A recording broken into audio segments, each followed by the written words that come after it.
welcome to our inaugural Killer Queens video show episode. Gotta come up with a better name for that, Yeah, but, that was because it's not the podcast, it's the video show. right? Also the podcast, though. Confusing. All of the above. Yes. But welcome. We are so excited to do this. We've been talking about it for about 11 years. Yeah, we definitely have. And now we're finally doing it. We made our own murder board here. You can see. Ta-da! Yeah, complete with the stringy stuff and everything. And the lights and all the things. And the lights, yeah. So, we hope that you guys enjoy the video version. It's going to be the podcast, but a video version. Nothing crazy here. Right. Today we're covering the case of Don Lewis, the disappearance of Don Lewis. So, obviously, this is a huge case in the media, I guess, in the sense that I bet if you did a poll of the world, it would be like 99% would say Carole Baskin killed him, and then 1% would be like, I'm not sure. Like, and that 1% is Howard Baskin. Yeah, exactly. Yeah.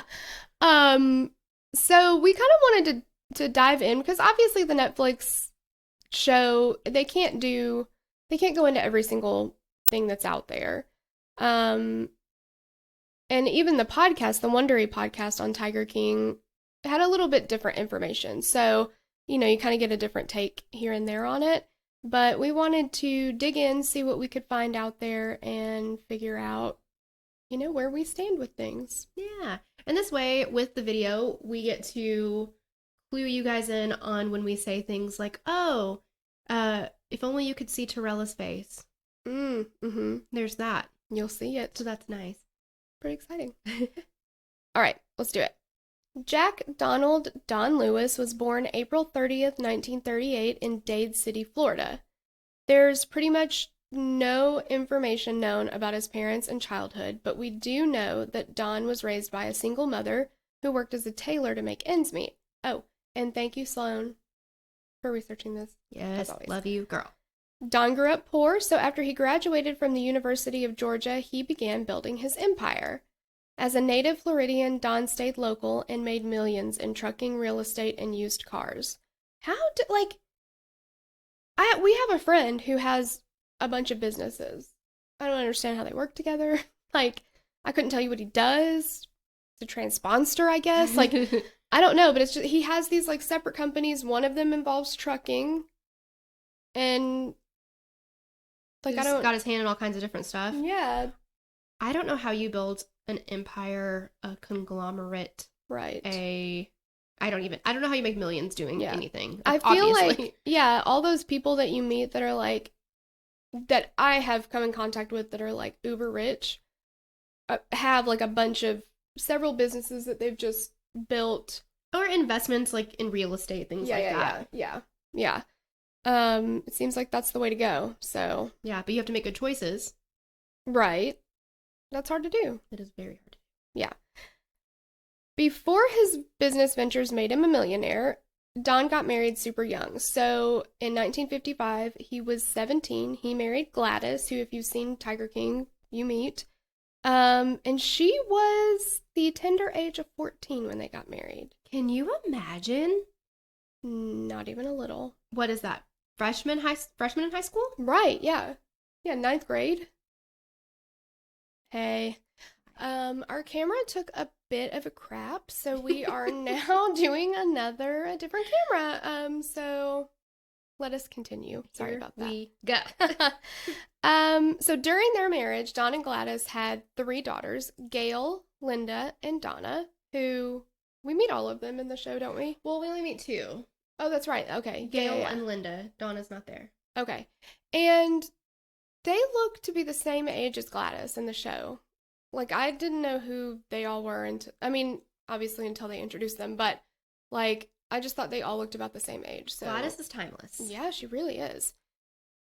Don and Gladys are married from 55 to 81, and 81 is when he meets Carole. So they're still married at this point, but this is a long marriage. In 1981, Don met Carole Stairs Jones Murdoch at that time. That is a name. That's a name. Wow.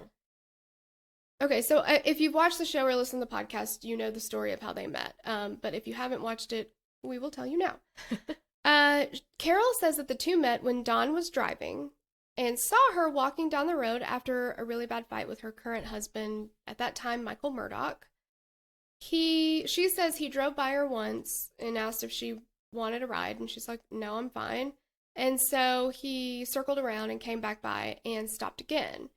And he's like, look, I have a gun, and slid it across the passenger seat, and is like, you can hold the gun on me. It's not a big deal. Like, that should make you feel safe.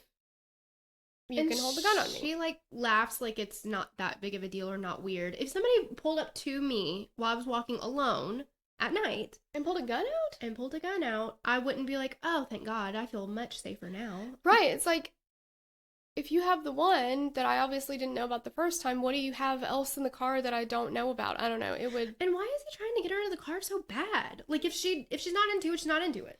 Right. And how does she know if the gun is loaded, if it's not loaded? Like, what if he just gave her an unloaded gun, making her feel safe, and then he's got something loaded? Like, not saying that Don was like that, but that's actually really true. I didn't even think about the loaded situation. Yeah, I mean, it could be something that does you no good. Like, mm-hmm. Yeah, I don't know. Doesn't really make a whole lot of sense. It's just not the type of, like, oh, that's how we met moment that you kind of see in a rom-com, for instance. Right, yeah, yeah. Or a Hallmark original holiday movie. Exactly. There were no dogs. Usually there's a dog. But Carole felt safe with that, so she got in the car. We all are on our own journeys. Yeah. She says that they then went to a motel that night, and she stayed with him, and she, like, is very adamant. Nothing happened. That she expected, because they drove around talking for, hours, and, like, I don't know, whatever. So she expected that when they get to the hotel or motel or whatever, that he was going to try to make a move. Yeah, that at that point he'd say, okay, now you owe me this or whatever. And she said he just gave her one of his, like, old pairs of pajamas, and they went to bed. And she was like, nobody had ever treated me like that before. Like, not expecting, essentially, sex at the end of a date or hanging out or whatever. So she felt like he was, he was different. He was a good guy. They were both married at this point, still. So Carole had gotten in a fight with her husband, and she threw a potato at him so she could leave. The old potato ploy. Yep. But they're not divorced yet, and he is not divorced from Gladys. So they start up an affair. It has been suggested that Carole was just one of the many women that Don was seeing on the side, and I think that is supported by the way that, like, the secretaries knew at his office that if somebody called asking for not his real name, to put them through to him. Yeah, he gave out different names. He had little aliases for different women in his life. Yeah. Carole began helping Don sell real estate in 1984. So they've been together 3 years at this point. And by 1991, the two had divorced their current spouses and had married each other. So this was a very long partnership for them. This was not Don started seeing this younger woman and in 5 months they were married. Like, they were together a long time. Don and Gladys had been married for 30 years at that point. So Carole, her Big Cat Rescue website, she's got a part of it just devoted to refuting Tiger King, which she calls Refuting Tiger King. And she said that Gladys demanded a divorce in 1989 so that she could marry another man from church. And in getting that divorce, Gladys agreed to settle for $1 million. Then, in 1996, she sued him for more. And Carole, of course, linked the court documents. So if you've looked at that Refuting Tiger King site, she's got all kinds of court documents linked, which I don't feel is helpful for me. I can't look at a, like, conservatorship document and know what any of it means. Yeah, so it's like, but she does link to a lot of court documents. She's got receipts. Yes. Carole's side also says that when she met Don, his business involved cutting axles off of trailers and selling them back to Great Dane. She claims that Don was not a millionaire when she met him, but he was worth 6 figures. However, Carole basically says this didn't mean he was rich, but since he came from nothing, he felt rich. So she kind of talked about it like, everybody was like, oh, he's this big rich guy and you're using him for his money and all this stuff. And she's like, he felt rich, but like, in the grand scheme of things, like compared to what he came from, kind of thing. She says that no records have come forward saying that he was worth more than 6 figures. I would gladly take 6 figures. Not saying that she's like snubbing her nose at it or anything, or thumbing. What is that the right snubbing? What do you turning her? What do you say? Turning your nose up. Turning your nose up at it. I think you just snub something. You don't snub your nose at it. I think you either snub it or you turn your nose up at it. Snubbing your nose at it is actually the peak of, well, pin a rose on your nose, la-ti-da. Like, who even gives a hell? What? What is wrong with me? I'm innovative. Yeah. Oh, yeah. Okay. Sure. That's what we'll do. But if Carole says that there's nothing that supports the fact that he was a millionaire, isn't it a known fact that she is? And she has been since she was with him? So, like... Where did it come from? I mean, they amassed it together? Is that what she's saying? Maybe is she just saying there's nothing to say that he was a millionaire before they met? I don't know, but they were very successful together. And he was proven to have been successful before her. Right. And if she's got millions of dollars now to be doing big cat rescue and all that kind of stuff, I don't understand. Just put two and two together. Yeah, right? I don't understand that comment from her. Right. She goes on to say this about how Don got not rich, only comparatively rich, I guess. Sort of rich. Yeah. So she says one day at the bank, he overheard a bank officer say he had a $20,000 loan in default. He would be glad to sell for $2,000. He got the information, and because he could not read beyond a first grade level, he asked me to look into it. In brief, we bought the loan, foreclosed, and sold the property for a substantial profit. That's what got us into the real estate business. We started buying defaulted loans from banks and going to tax deed sales. This was before this became a popular business. There were only a few people doing it.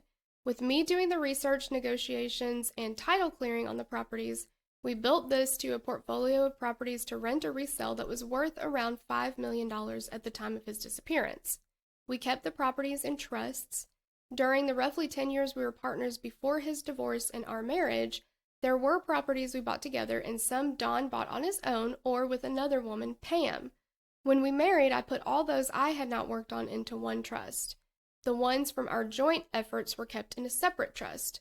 The trust holding the properties I was not involved in was set up with his children as beneficiaries if he passed and called the PRSL Land Trust. I was the beneficiary of the trust holding the properties I was involved in. Anyone can search his name in public records from 1950 to 1997 to see that this is true. Okay. In 1992, Don and Carole bought land in Tampa and founded Wildlife on Easy Street. I'm sorry. I'm going to have to stop you right there. I hate that name. Mm-hmm. I hate it all day long. There's something about, like, just the term Easy Street that really pisses me off. Really? I don't enjoy it. Not even a little bit. And I'm not going to sit here and pretend any longer. I don't like it. I don't think you should have to. You shouldn't have to hide your true self. I'm not going to. I'm having my we're not going to take it moment. Okay. All right. It's a shit name. It is. Duly noted. So they founded it as a sanctuary for big cats. Don's business mind wanted to use this place to breed the cats. So it's a business? Yeah, it's a business, not a sanctuary. No. But more of like a puppy mill, but for big cats. And Carole wanted it to be the sanctuary that it claimed to be to save the animals. So already they're not seeing eye to eye with the vision of the super shitty named Wildlife on Easy Street. Right, exactly. So that was one major point of contention in the marriage. It was not the only point of contention in the marriage. According to Carole, Don was, and even his daughter says, didn't she call him like a sexaholic? She said if there was a term for it, I guess now it would be a sexaholic, yes. Yeah. So, Sloane used the term horn dog. I like it just fine.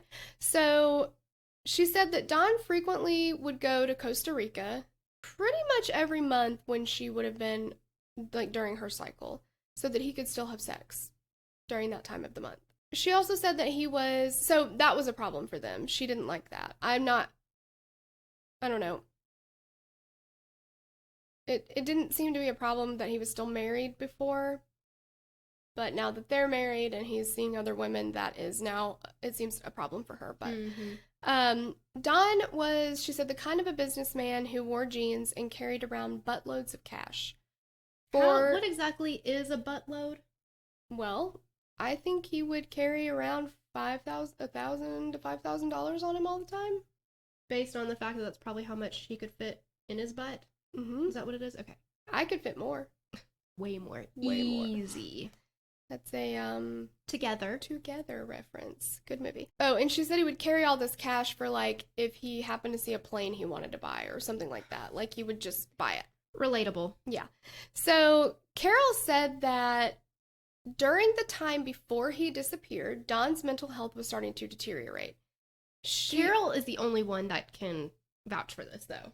Yeah, nobody else does. Like, all of his friends that they talked to, his lawyer that they talked to, who he had frequent communication with, all say no. Don was sharp. He remembered things. He was on top of everything. Anne McQueen, his secretary for woman, basically. Many years, didn't notice anything like that.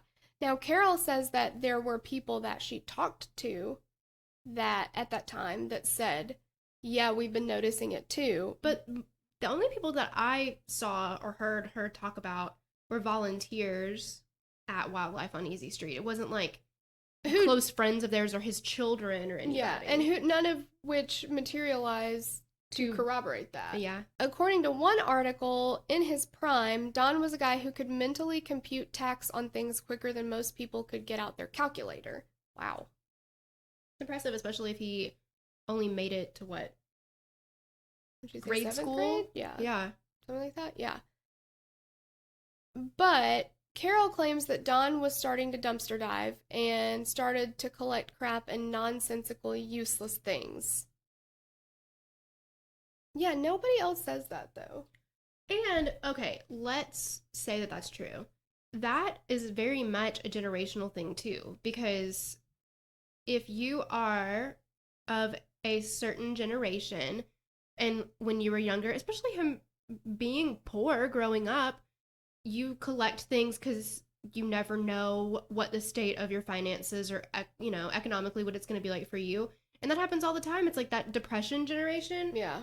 You just save stuff and you reuse stuff and you never know when you can use this and blah, blah. Even if that's true. Right. Yeah. I don't see a problem with it, I guess, necessarily. Yeah, and she said that he was losing his memory. She thought he was in the beginning stages of Alzheimer's.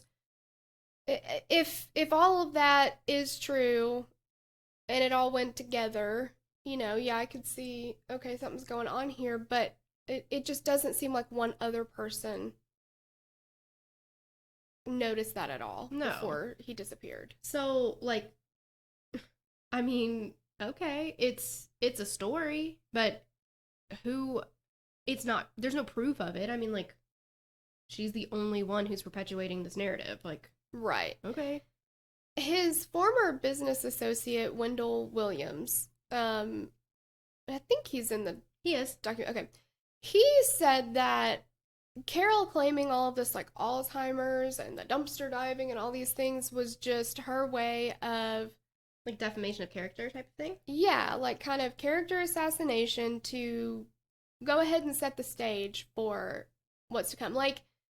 In some cases that we've covered, somebody will murder somebody, try to make it look like a suicide, and not that if you are fighting severe depression that everybody around you is going to know it. It can be hidden too, but police will talk to friends and family. Everybody will be like, no, he was making future plans. He was really excited about this. We were going to go on this trip together. all these things. And then that one person will be like, yeah, he was really depressed and he even talked about suicide all the time. Like trying to steer it that way when you're trying to take that focus off of you and put it somewhere else. Exactly, and it's super convenient. It's like, well, Now, can that legitimately happen? 100%. Yeah, but I think that police do look at that as a little bit of a red flag. Well, especially when it's the spouse. Yeah. Very common for, it's, we always say the husband did it. Mm-hmm. It's common. They look at the spouse first, and if she's the only one that they can find to be like, yeah. Right. Yeah. And she does benefit. Yeah, there you go. And we haven't even gotten to the other history, but she benefits monetarily. She's the beneficiary on a lot of stuff. And she gets to have her park the way that or sanctuary the way that she wants to have it. Yeah. And let's not forget how hard Carole will fight with anybody who tries to change the way she wants. Yeah.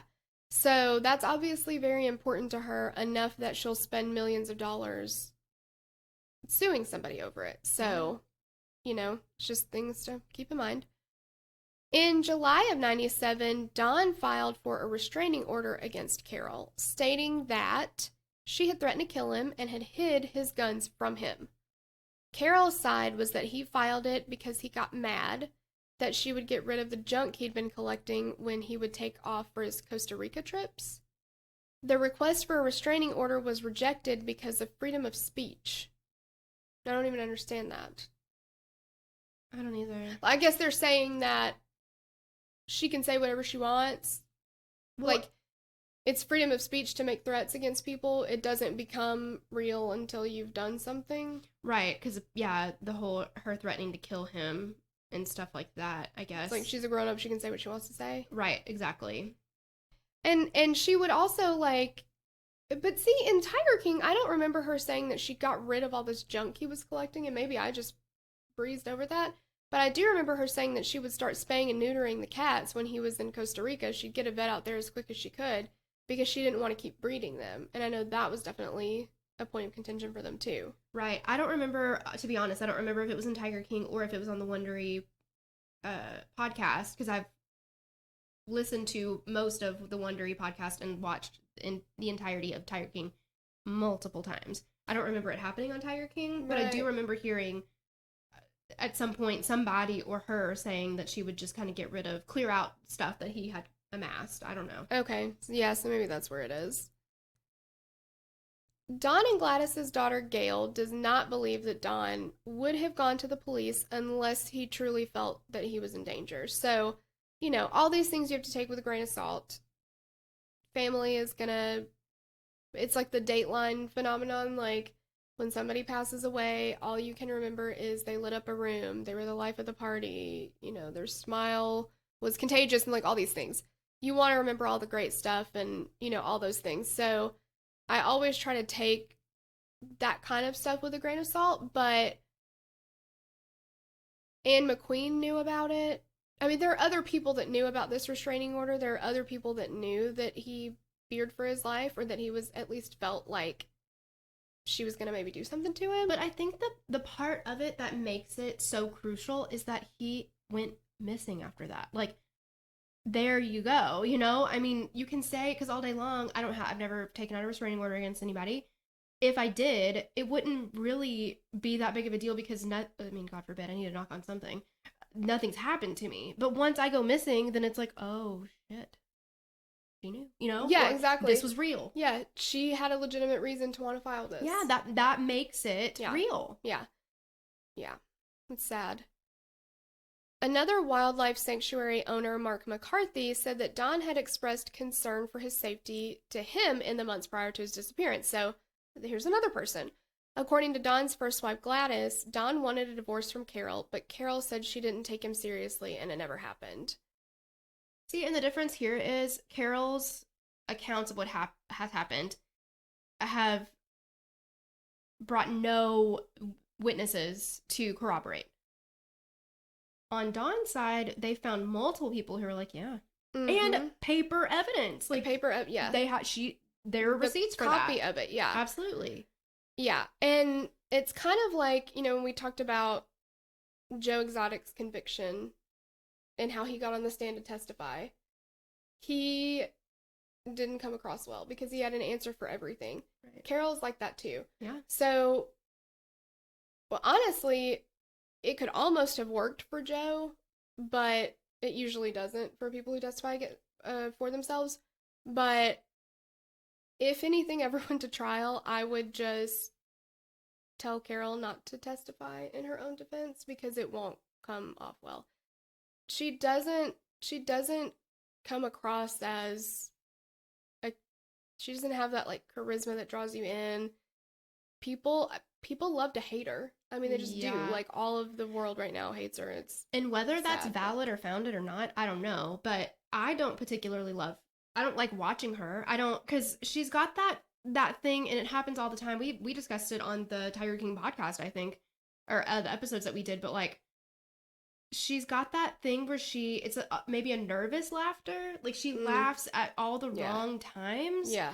And it comes across as not genuine, and either boast or like, I don't know, boasting is the right word, but kind of like reveling in that she got away with something, or that she doesn't care very much. Like right, it's not genuine. Yeah, and sometimes it's kind of condescending, like with the rabbit picture, she's like, do I really have to explain to people why we would take pictures with bloody rabbits? Like with blood on their noses, my goodness. Yeah, and I mean, maybe just explaining like, hey, and just take the responsibility. Yeah, we probably shouldn't have taken those pictures. Hindsight doesn't look so good, but they were excited. You can say why they were excited, because their favorite cat finally got a whole rabbit. But I see what you're saying. I see where you're coming from. Yeah, I can see why that might look a little strange. Instead of just being like, you people are so stupid that you can't understand why we'd want to take these pictures. Like there's ways to not necessarily burn bridges, I think. But I think that the thing is, and this is what we saw. This is not a Tiger King. We're not going to recap Tiger King, but in the Tiger King documentary, everybody is kind of their own biggest fan, and sometimes that works, and sometimes it doesn't work. And I feel like for Carole, it just doesn't work. Like she loves herself so much. I'm glad she does. It's working for her in her own little animal big cat rescue world. Yeah. But for this, it doesn't work for me. I don't know. Yeah. She's cringy. I don't like it.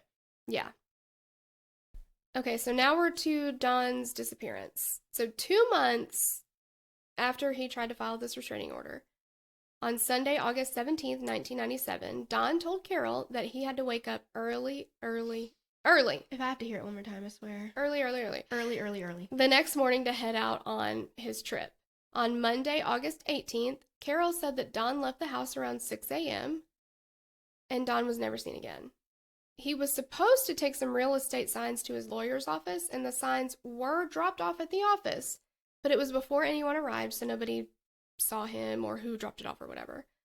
After encouragement from Don's first wife and daughters, Carole reported him missing the next day, which was August the 19th, 1997. But she says she saw him leave on the 18th, or she just knows he left on the 18th at 6. I'm not sure that she ever said she saw him leave. I don't think so either, but that's his last known whereabouts, so I'm assuming she did see him if it was at the house. It is interesting to me, though, that she had to be kind of persuaded or goaded to report him missing, because that's her husband, and everybody else, like his ex-wife and children, obviously have a dog in that fight, and they really they would be concerned for his whereabouts. But Anne, she said that I get where she's coming from, but it's just, I don't know. I heard it on the Wondery podcast and in Tiger King when she's like, Carole asked her, do you think I should report him missing? And she's like, you think? Like, I can't deal with it. Well, and I guess playing devil's advocate, if Carole does genuinely believe that he's gone on a trip to Costa Rica, is I believe where he's supposed to be going. Sure. And he leaves on Monday morning like he's supposed to, and then somebody calls and says, I can't get in touch with him. She's like, okay, well, he's in Costa Rica, like, well, and she not said good service, or... in the Wondery podcast, for sure, she said he would go days without talking to someone. Like, that's not uncommon. Right. And, okay, let's go with that too. If he's going to Costa Rica, let's say that Carole's Aunt Flo's come to town. I don't know. I just hate myself for what I just said. But anyway, let's say that that's the situation. I'm pretty sure if Don's going down for some nookie, come on, the nookie, he's probably not going to call her all the time. Exactly. Yeah. So, they probably have, that's their time to. it's an understanding. Yeah, not be talking to each other all the time. She's doing stuff that she knows he doesn't want her to do. You know, changing the way business is done and getting the cat spayed, neutered, all that kind of stuff. Cleaning out his closets. Yeah, and then he's seeing other women. So, yeah, it wouldn't make sense that they would be in constant contact. True. All right. My argument collapsed on itself. I get it. On August 20th, Don's 1989 Dodge Ram van was discovered 40 miles away at Pilot Country Airport in Spring Hill, Florida. The van had been there for a couple days, parked between some planes and Highway 52, and the keys were found inside on the floorboard. That's not good. Mm-mm. You know, if he was just gone on his trip, you'd think it would have been at the airport. And he probably would have taken the keys with him. And he would have taken the keys, right. And Carole said in the Wondery podcast that the seat was pushed super far back, and he's not a very tall man, so there would be no reason that he needed the seat that far back. Right, yeah. The van, though, was brought back to Wildlife on Easy Street and was tested for evidence much later. It wasn't the same day. It wasn't, like, they didn't take it directly to the station and process it. They gave it back to Carole. It sat there for however many days, and then they processed it. So, of course, they didn't find anything. It's a little John Benet Ramsey-esque to me. A little bit. On August 23rd, Carole was asked to take a polygraph, which she refused after her attorney advised against it, which I agree with. But to the public, it doesn't look good. No, it does not. And the police don't feel like it looks good either. No. Carole's legal team supposedly didn't want her cooperating with the police as much as she wanted to. So she's saying that she would have cooperated more, but her attorneys told her not to. Again? Could be. Yeah. She told the Tampa Bay Times that if it were up to her, she'd let the police snoop around wherever, including the meat freezers. Did somebody else bring up the meat freezers? Yeah, first? Is she just, like, throwing that out there to be like, look, you guys can check the meat grinders? Yeah. You guys can do that. You can check I don't have any human meat in here. Right. You guys can dig up in my yard for bones. I don't have anything. Like, yeah. Because it's almost one of those things that's like, it's just so, like, it's so crazy it just might work. Like, maybe if I tell them you can check the meat freezers, they'll be like, oh no, we don't need to check that. Like, I don't know what you're talking about here. Right? Wildlife on Easy Street was eventually searched, but no evidence of foul play was ever found. But eventually, that's the thing. I mean, my gosh, time is of the essence when investigating. Why is it that so many police teams? Investigators? Yes. Why are they just like, oh, we'll get around to it? It's not that big of a deal. Yeah. Months, years, who cares? That evidence isn't going anywhere. And then they go and investigate and they're like, man, we didn't find anything. Yeah. Well, no shit. Maybe if we'd gotten to it a little earlier. Yeah. We would have. On December 7th, 1998, Don's daughters publicly called out Carole. They told People magazine that they believed that she killed him. And they haven't stopped saying that since. Well, as far as I know. They haven't stopped saying it to themselves for a while. Or really anybody who will listen. Right, but like, Carole did serve a cease and desist about that, so. Right. During their investigation, police discovered that 2 ocelots were sold from Don's Costa Rica property about a month after he disappeared. The police were unable to find out where the ocelots were shipped or who shipped them. What is an ocelot? It's a cat. Oh, those big, weird-looking ones? No, they look kind of like leopards, but smaller. But they're much bigger than a house cat. Oh, yes. Okay. Ain't Yo Mama's house cat. Okay. It's kind of like a leopard. That's how French people say. Okay. Carole also made numerous attempts to prove that Don was still alive or that he died in another way that didn't involve her. She claimed that Don's attorney in Costa Rica told her that Don had been giving money to a local organized crime gang known as the Helicopter Brothers. The Helicopter Brothers? I mean, does that sound like a well-to-do crime? Well, like a well-to-do white woman made it up. Oh, yes. Like, they were called the Helicopter Cuties. I don't know. Yeah. I don't know. That's what they're called. I don't know. Carole also claimed that the caretaker of the Costa Rica property told her that Don had been seen there after he quote-unquote disappeared. Did the police talk to this guy? The sheriff's office also said that there was a theory about an insurance scam. So, what I guess if he faked his own death kind of thing? Or faked his own disappearance and somehow could collect on money? But, like, who collected on that money? So I've heard some people say that Carole and Don were in it together, that he wanted to disappear and just cut ties with everybody. And Carole knew about it, and he said, look, I'll give you X amount of dollars to pull this thing off. And she just said, okay, because then that got her rid of him. I mean, it's a thought. I think it could hold up, but I don't know how we would prove that. Right. It could, I mean, it makes sense, though. Yeah, good. The sheriff's office went to Costa Rica to investigate reported sightings of Don, but they found nothing. No sign of him. They couldn't find anybody who could point in his direction, like nothing. In order to have a person declared legally dead, you have to wait until they've been missing for 5 years. So 5 years and 1 day after Don was last seen, Carole had him declared legally dead. Don was last seen on August 18th, 1997, and was declared legally dead on August 19th, 2002. Didn't waste not one bit of time. No. Once he's declared dead, Carole can finally access his will, which she is the executor of, and everything else. Carole later remarried to Howard Baskin, which we all know, and they now run Big Cat Rescue on the same land. I didn't realize it's the same land. Yeah, I thought that it was because they said that the name changed.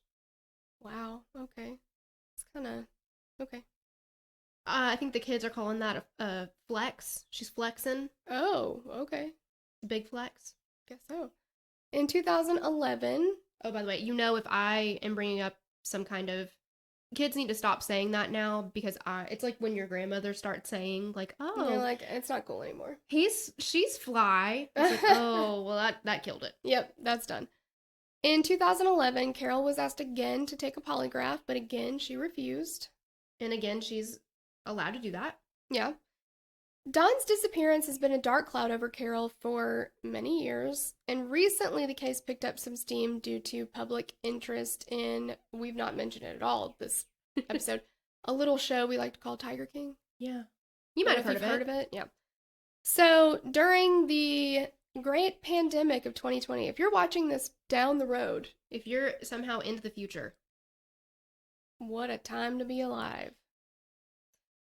People were trapped at home for months on end. Right now, I think we're in level, 3 of Jumanji? Yeah, because the murder hornets. Shit's getting crazy. Yeah, you guys. Then after the pandemic, then we find out there's murder hornets. I mean, what is going on? So, Tiger King just blew it up. I mean, obviously. Oh, and speaking of murder hornets, I've seen memes that they're calling them Baskin bees. I've seen that too. Yeah. They put a little Carole Baskin's face on it. In the Netflix series, Carole's dark cloud of suspicion gets darker when other big cat people start pointing the finger at her. Essentially, everybody thinks she killed him. Yeah, if they are asked, do you think Carole killed her husband? They're like, absolutely. Yeah. Specifically, Joe Exotic became obsessed with Carole and bringing her down in all the ways that he could. He brought up Carole's missing husband and his theories about what really happened to the documentary crew, as well as on his personal TV show, Joe Exotic TV. All of his 85 subscribers. Yes. Honestly, he's got more than we do, so I shouldn't say anything. True. Yeah. And he called them sagas. The Carole Baskin saga. And he had so many. There was like Carole Baskin saga 36 and 52. Like, he had a lot.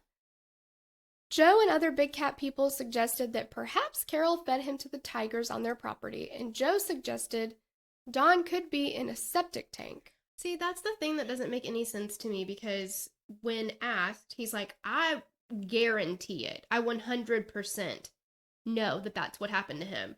And then in the same breath, he's like, or also he could have been buried in the septic tank. Like, you can't be fed to tigers and also be in the septic tank?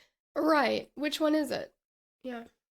I don't know. Unless, this is terrible, but I think this is probably what you guys expect from us at this point. Unless there was, like, Charlie everywhere. You know what I mean? Yeah. Which, I mean, if you're fed to a wild animal, there would be horrible. pieces. Yeah, that's horrible. I've seen Jurassic Park. Right.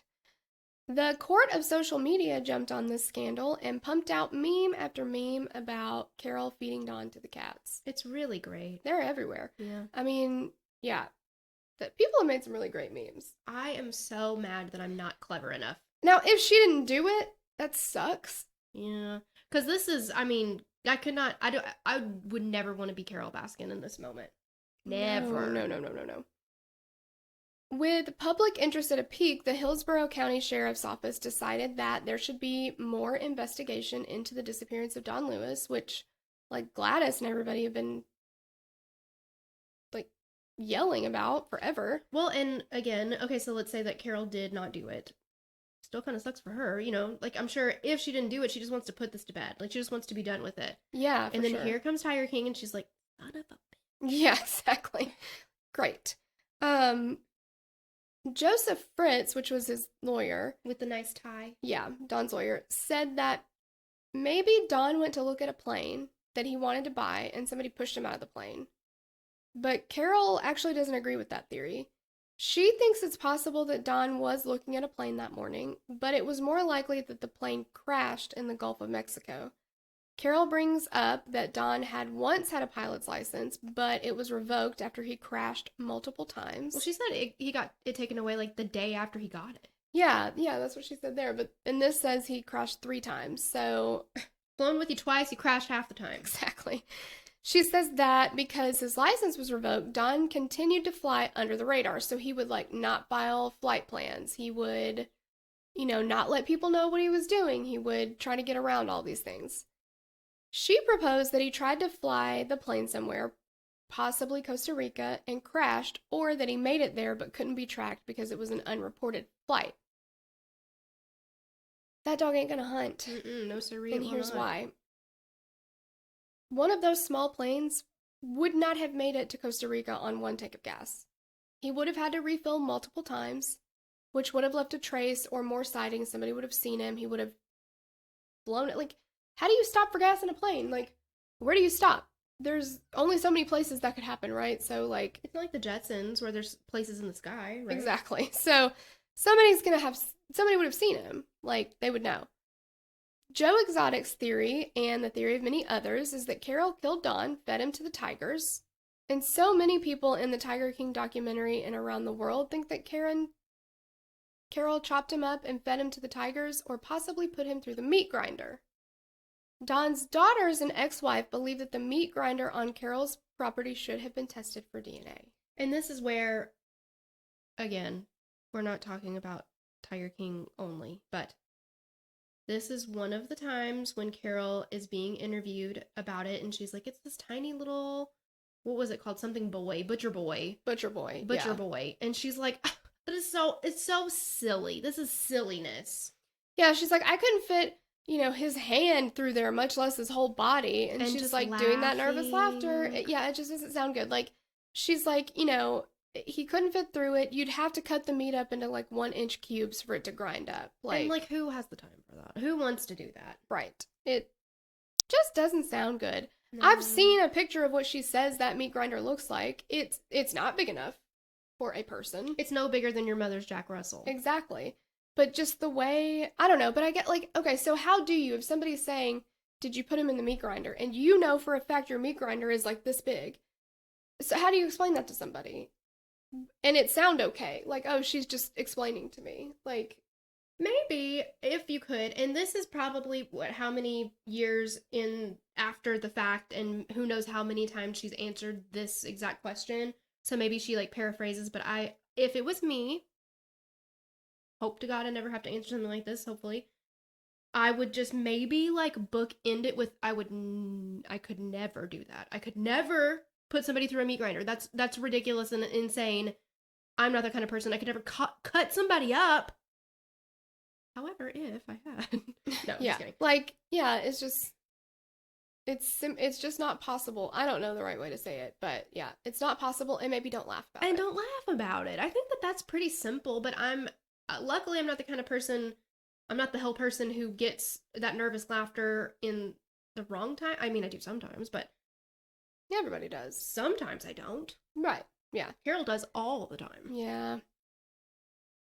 At other times, Carole made comments that made it seem like she may know more about how to dispose of a body. So she Right. made comments more than once that you'd have to rub his entire body in sardine oil. I didn't even know sardine oil was a thing. I didn't either. But that you'd have to rub his whole body in sardine oil for a cat to want to eat him. More than once she says this. I don't like it. Oh, no. Because again, it's just not a good look. Mm-mm. But also, I've seen the movie Hannibal, the sequel to Silence of the Lambs.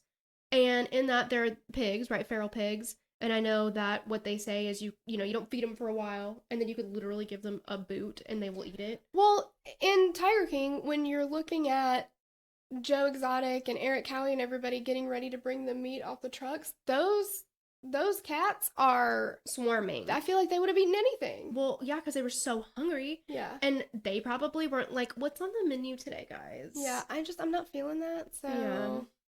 if No you could thanks. give me a side of sardine oil with that, I would entertain the idea. Right. Yeah. I'll have the chef special, thank you. Yeah, and she also talked about how, like, with the rabbit picture, they finally got a full rabbit, which they never got to do.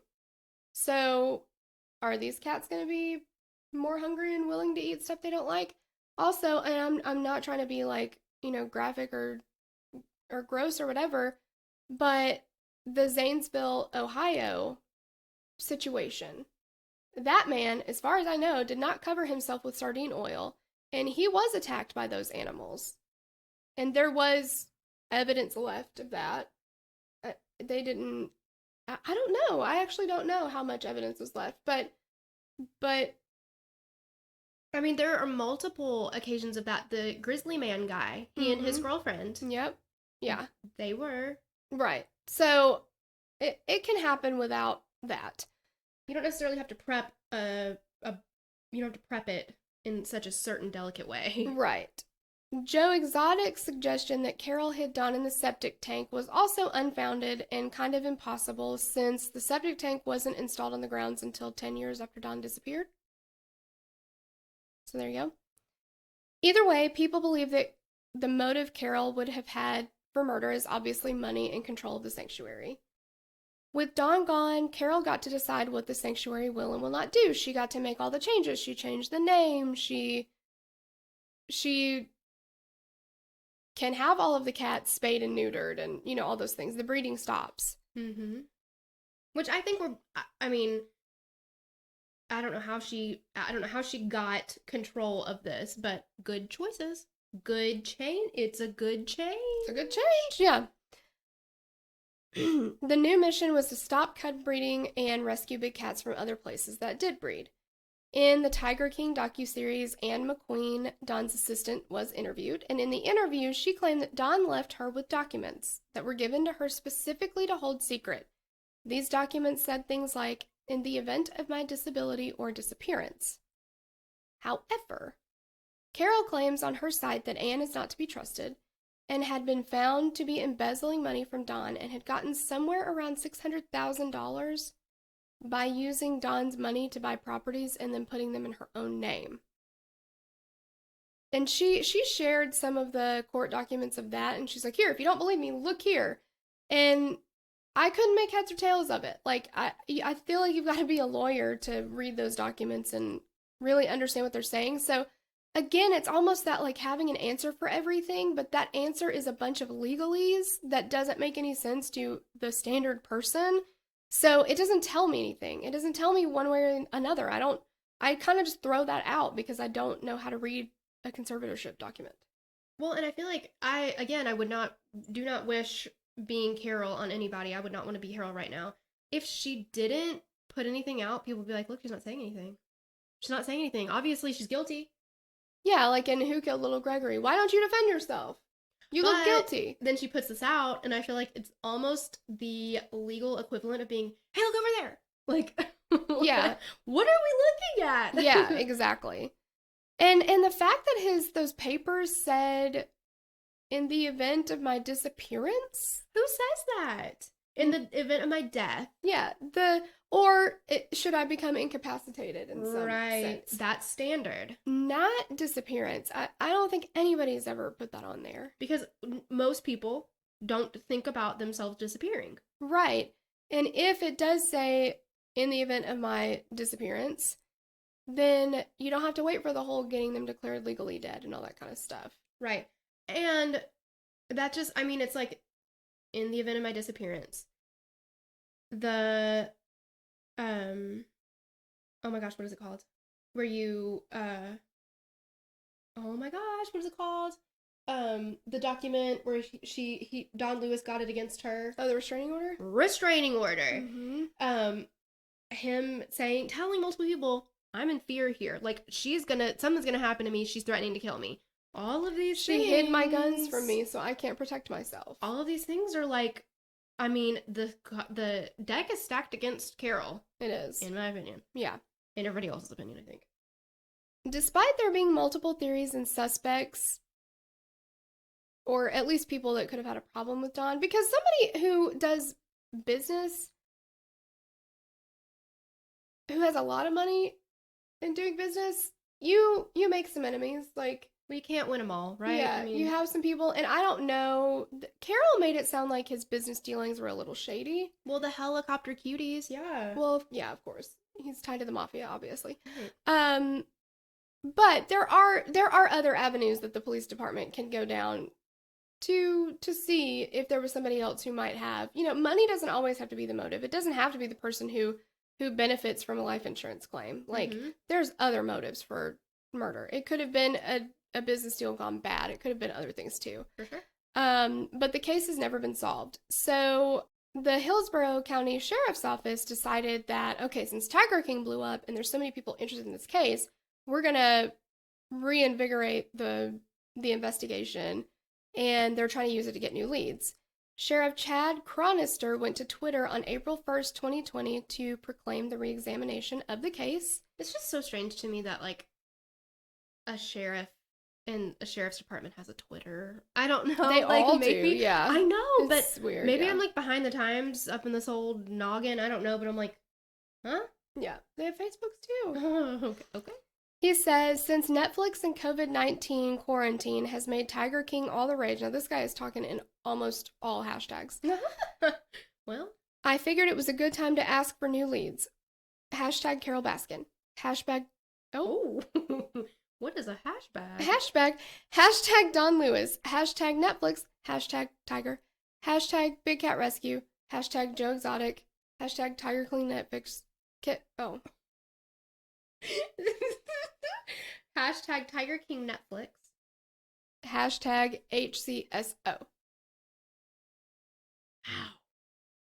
Currently, Don's case is not considered a murder. It's still an open missing persons case. And nothing has officially been linked to Carole Baskin, evidence-wise. Neither Carole nor anyone else has been looked into as a person of interest in this case. So obviously the police they found so little tying her to it that, I mean, they've never even named her as a suspect or person of interest. Yeah.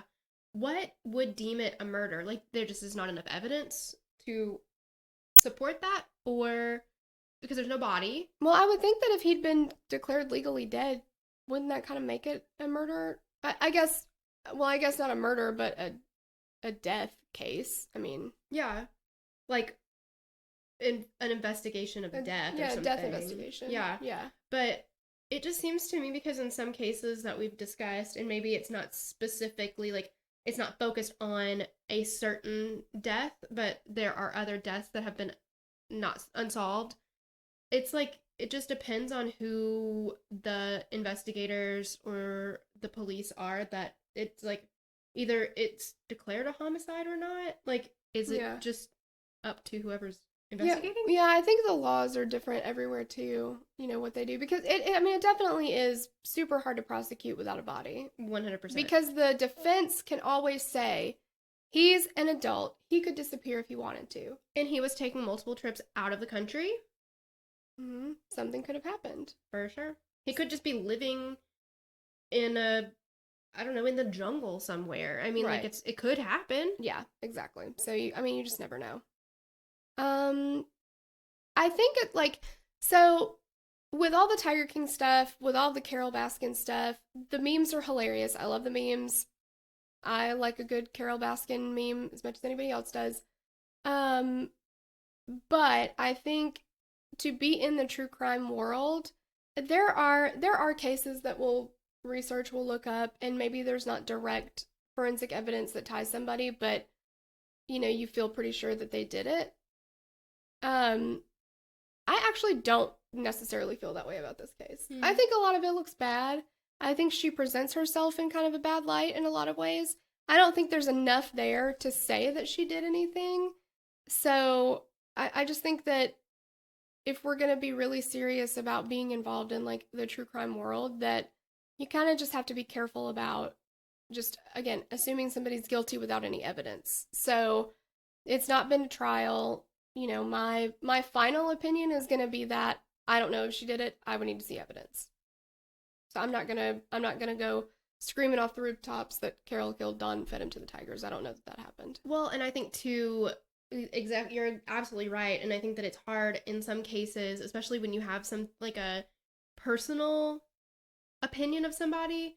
Like, I don't know. That's the thing though, with documentaries and with anything. I mean, just an interview. You see a specific or a certain side of someone, and you don't see the whole thing. And maybe they come across terrible on camera or in an interview, audio interview or whatever. And that doesn't mean that they're not good. Like, I don't know. I'm just saying it's hard. It's cloudy because you're like, ugh, Carole. Yep. Yeah. Why all the flower crowns? And it's like, it doesn't make her a murderer, though. Right. And a lot of people are just nervous on camera. Like, you kind of clam up and all that kind of stuff. So, yeah, I just think there's not enough evidence. I think that, I don't know. I don't even know. I don't think that he's still alive. I would be shocked if he turned up somewhere alive. Yeah, I think that I just feel like he wouldn't work out this deal with Carole and be like, you can keep millions of dollars, I'll keep millions of dollars, and fuck my kids. Like, I feel like he would have at least tried to take care of them, and because of the way that everything played out, they say they got basically nothing. Right. So I think that he would have wanted to take care of his kids. So I'm not sure that he disappeared on purpose. So I think that maybe something happened. But I do think there's still enough possibilities, and not one of them has been ruled out. If the police had ruled all these other things out and the only avenue left was Carole, okay, but that's not where we are with it. Mm-hmm. So I think there's just still too many directions you can go in to say one way or another. Yeah, I agree. And I think, unfortunately for Carole, and I guess now for Howard, it's fun to do that whole, like, oh, that bitch Carole Baskins, and, she killed her husband, and the memes are, like we said, the memes are funny, all that kind of stuff. But, yeah, I don't know. I think it's irresponsible to maybe just jump on that bandwagon and be like, yeah, she definitely did it. Right. Nobody knows. Exactly. Nobody knows. Yeah. So there you have it. There you have it. So let us know what you think. It may be unpopular for us to say we're not sure that she did it, but... Well, but the police are saying that too, so... Yeah. Nobody can be sure. So, right. If you think she did it, that's fine. We can each have our own opinion, but, For sure. Let us know what you guys think, and we'll catch you back here next week. Bye!